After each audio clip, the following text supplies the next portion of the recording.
Hello, everyone.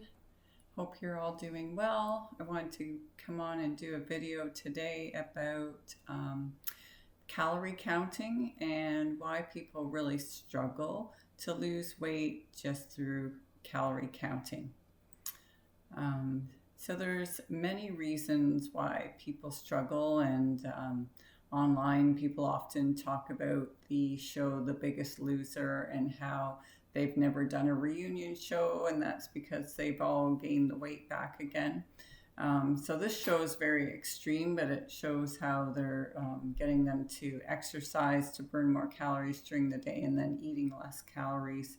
And they do drop significant weight. So I'm not saying that you can't lose weight through counting calories. You definitely can. It's the keeping it off and maintaining it that's really challenging. And one of the reasons for that is because your body wants to stay in homeostasis.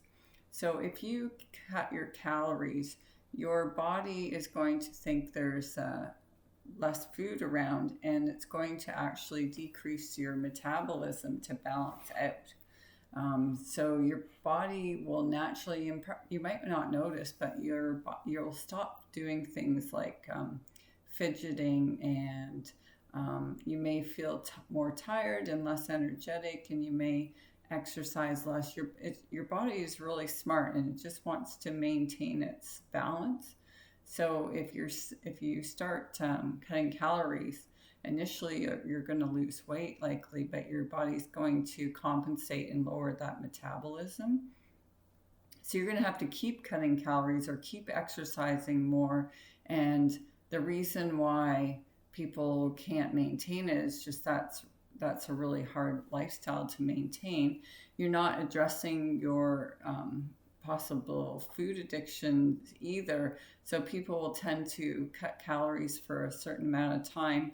You can maybe maintain that for a couple of weeks, but at some point you're going to give into those cravings and binge on some high calorie foods. And then people get into this cycle of binging and purging and not feeling good about themselves, feeling guilty that they've eaten, that they can't stick to it. They really beat themselves up and wonder why they can't stick to this diet. And that is kind of why, because you cut calories and then your metabolism goes down, and then you've got to eat less and less. So there's some pretty overweight people out there that are eating way less calories than someone like myself that's quite thin and can easily put away 1,800 calories in a day and not put on weight. So calories in, calories out, that model of dieting can work for the short term, but your body also wants to maintain a set point. So if you do lose weight, so it is possible to lose weight, but counting calories and exercising more. But if you're not able to maintain your new weight, your new set point for, like, say, I think it's 4 to 8 weeks, they say you have to stay at that lower weight before your body will kind of accept that as the new normal.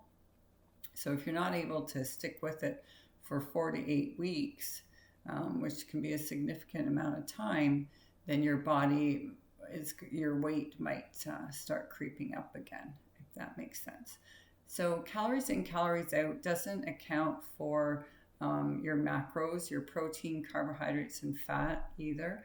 So if you're not counting your protein, sometimes people are under eating protein, and that weight you're losing could be muscle mass as well, which you don't want. You want to maintain that lean muscle mass. So it's important, no matter what diet you're following, to have about 20 to 30 grams of protein at every meal. That's for men and for women, because it takes at least 20 grams of protein to stimulate protein synthesis. And this is the building of muscle and lean body mass that we need. All those cells and things that we need to build up. So you need 20 to 30 grams per meal of protein. So make sure that you're sticking to that when you're dieting, if nothing else.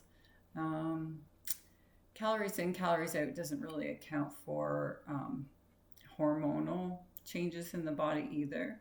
For us women, especially as we're getting older, we need to make sure we have that protein and keep that muscle mass on. Muscle helps us to balance out our hormones. Couldn't get that out. And it's really important to do some weight training or body mass exercises as we get older to maintain that muscle as well. So that's another way of stimulating protein synthesis, is through weight training. And I try to do weight training probably about 3 times a week. I do it. I don't do like crazy long workouts. I do nice short workouts, but I lift heavy weights. So doing lots of squats and lunges with weights, bench presses, push-ups, pull-ups. Yeah, that's about it. It doesn't have to be complicated. You don't have to have a lot of weights and things at home. If you can get yourself maybe a kettlebell, you can do squats with that or lunges with that. You can just do body weight squats. You can do walking squats, sumo squats.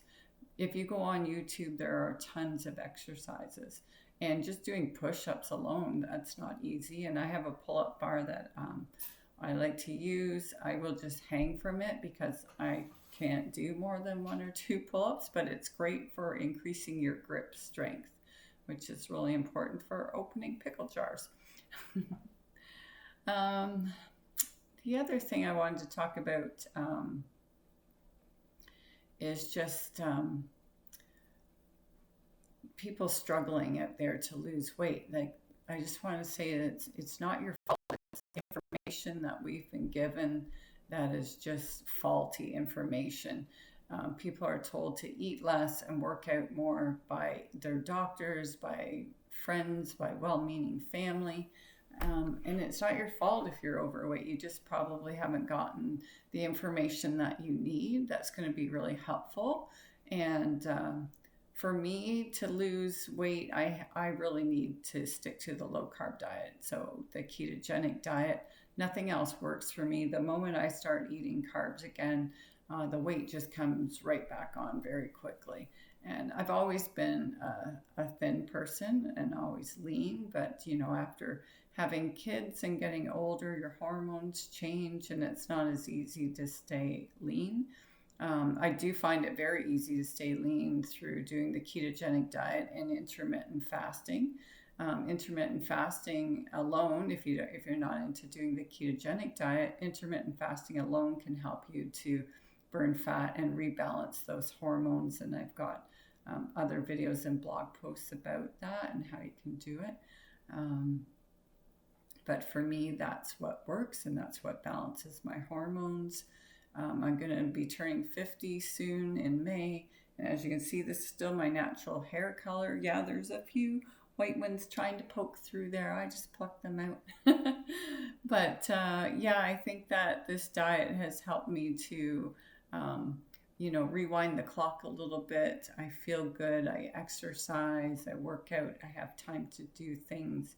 I feel really good. I feel like I'm still in my 20s, to be honest. And I feel like, the ketogenic diet has been a godsend for me, and intermittent fasting just makes it really easy to stay lean and happy and healthy. And I just wanted to share that so that other people can benefit from that. So if you're looking for help, especially women out there, I do have a book on Amazon, a couple of books, one called Carbivore to Carnivore, that helps you transition slowly from a high carb diet down to a ketogenic diet, or even just a paleo diet if you're not into doing the ketogenic diet, like I said. I've also got a book called I Want to Wear Thongs and Ride Harleys, and that's for women, and that's more of a holistic guide to health, talking about everything, your whole body, not just nutrition. But it also talks about intermittent fasting in that book as well. And you can visit me at lowcarbgrandma.blogspot.com. I've got some blogs there, and you can check those out. I also offer health coaching, so if you're interested in that, It's quite affordable, and I can help you with an individual plan. And you can contact me at lowcarbgrandma@gmail.com. All right, so I hope that video was helpful to you guys. If you want more information about fasting, I'd encourage you to check out Dr. Jason Fung and the Obesity Code, his book, or the Guide to Intermittent Fasting, or you can find him on YouTube as well with lots of information. All right, thanks guys. I hope you have a fantastic day. The sun is shining out there again, which is a great sign. All right, take care. Bye-bye.